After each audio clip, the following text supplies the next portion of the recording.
Kali ini kita akan berkisah tentang Nabi Sulaiman jadi raja dan kisahnya dengan Ratu Balqis. Walaupun pada saat itu Nabi Daud telah memiliki beberapa orang anak, Nabi Sulaiman yang teristimewa karena ia mampu mewarisi tahta kerajaan sang ayah. Akan tetapi, rupanya keistimewaan tersebut membuat sang kakak iri. Kakak tertuanya, Absyalum, merasa iri padanya. Absyalum kemudian berencana untuk merebut kekuasaan sang ayah dengan menyusun kekuatan secara sembunyi-sembunyi. Namun, usahanya gagal karena terbunuh dalam kerusuhan akibat masyarakat pro dan kontra. Nabi Sulaiman pun pada akhirnya menggantikan tahta sang ayah. Ketika menjadi raja, Sulaiman justru tidak silau dengan kekuasaan dan hadiah. Ia tetap jujur dan tidak sombong. Saat menjadi raja, Nabi Sulaiman mengandalkan burung hudhud untuk bersurat. Dari burung hudhud lah, Nabi Sulaiman tak sengaja dipertemukan dengan Ratu Balqis. Singkat cerita, burung hudhud itu belum kembali ketika Sulaiman mengadakan acara. Setelah burung itu kembali, ia mengatakan bahwa terdapat kerajaan yang tak kalah besar bernama Saba.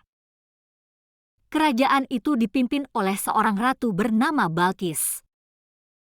Mendengar itu, Nabi Sulaiman berkeinginan untuk menyurati Ratu Balqis.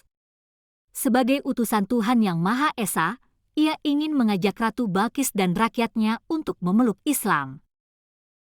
Setelah bersurat, Ratu Balqis terkejut dan mendiskusikannya pada penasihat kerajaan. Ratu pun berpesan balik pada Sulaiman, seharusnya ia segan karena negeri yang dipimpin Ratu Balqis adalah negeri yang besar dan kuat. Ia lalu mengutus anak buahnya untuk mengirimkan hadiah berupa harta benda yang berlimpah untuk Nabi Sulaiman. Bersurat lagi dengan Ratu Balqis, balasan Nabi Sulaiman lebih mengejutkan Balqis. Nabi Sulaiman berkata, "Apa yang Tuhanku berikan kepadaku lebih baik daripada yang Tuhan berikan kepadamu, tetapi kamu merasa bangga dengan hadiahmu. Kembalilah kepada mereka. Sungguh, kami pasti akan mendatangi mereka dengan bala tentara yang mereka tidak mampu melawannya, dan akan kami usir mereka dari negeri itu secara terhina dan mereka akan menjadi tawanan yang hina dina," kata Nabi Sulaiman. Ratu Balqis pun akhirnya berniat mendatangi istana Nabi Sulaiman. Nabi Sulaiman kemudian meminta golongan jin untuk membawa singgasana Ratu Balqis sebelum mereka datang menyerahkan diri. Dalam waktu sekejap, singgasana Ratu Balqis berada di istana Nabi Sulaiman.